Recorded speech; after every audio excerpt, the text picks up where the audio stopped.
She only lived in the moment, suspended in the changing seasons of the wheel of the year.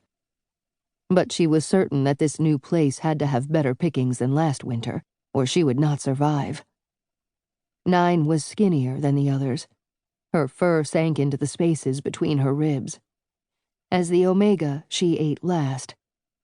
She dreamed of a place plentiful enough that there would be more left for her than just the marrow. They were climbing at night, over the rippling foothills of a mountain, when Ghost caught the scent of an elk up ahead. He made a soft yip, and Dancing Shadow slowed with the other mother, Starling, the pups ranging behind them in a tangle of skinny legs.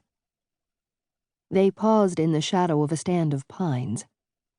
The pups were old enough to try to tussle with an elk, but Dancing Shadow was an overprotective matriarch. They could watch and learn. After losing all the pups last year, she would abide no risks to them.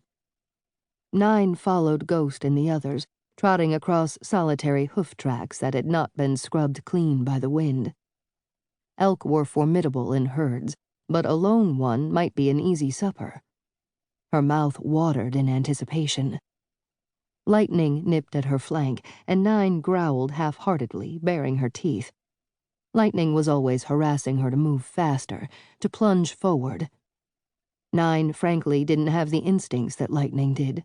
She hesitated, which was why she was the Omega.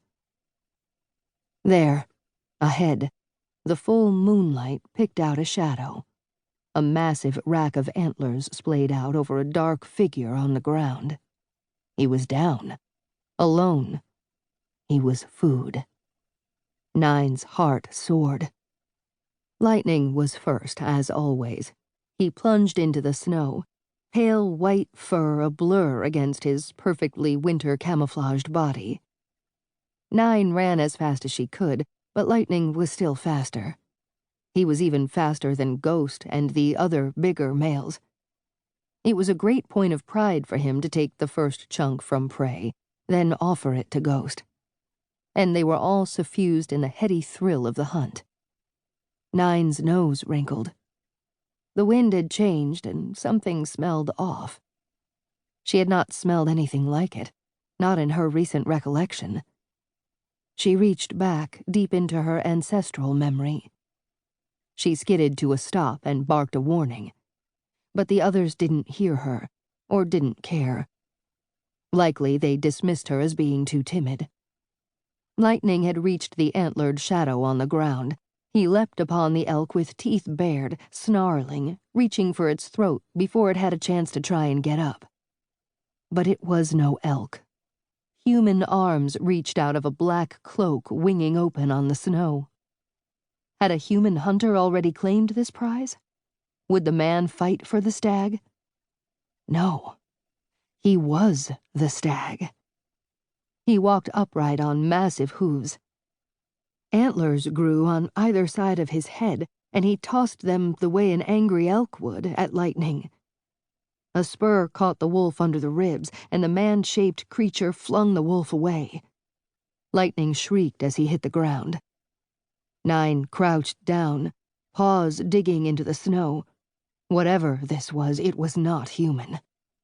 Was it an old god of men, awake and angry? She glanced at Ghost for guidance.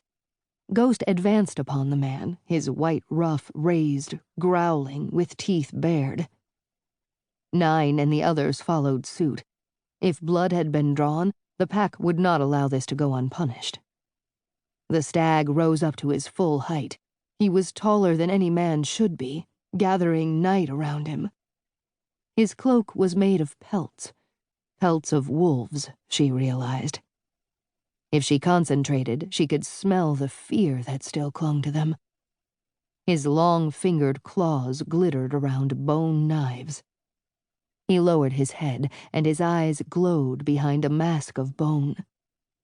"You will pay for what you did," he growled in a voice rusted black with hate. Nine's instinct was to flee.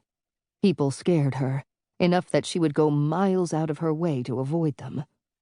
They were terrible, with their guns and cars and traps, killing things that they would not even...